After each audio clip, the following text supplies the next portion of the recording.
రాష్ట్ర వ్యాప్తంగా degree, engineering, PG చదువుతున్న విద్యార్థులకు పెండింగ్లో ఉన్న ఫీజు రీయింబర్స్మెంట్, వసతి దీవెన డబ్బులు విడుదల చేయాలని ఏఐఎస్ఎఫ్ రాష్ట్ర సమితి పిలుపు మేరకు సబ్ కలెక్టర్ వద్ద నిరసన ధర్నా చేపట్టారు. అనంతరం ఆర్డీఓ కృష్ణనాయక్ వినతి పత్రం అందజేశారు.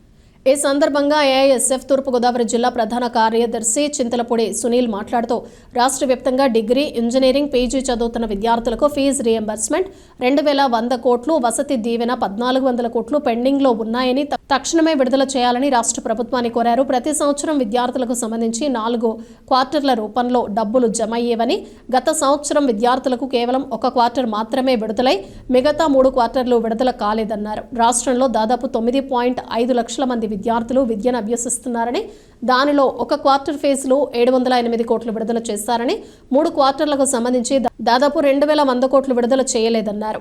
B Srinivas, D Suman Kumar, M Satish, T Mahesh, K Venkat, SK Ameer, Abhishek, Apparao, Siddhartha, Pavan, Shankar, K Akhilesh, M Lokesh Kumar, M Santosh Kumar, S Krupa, Ravikiran తదితరులు పాల్గొన్నారు.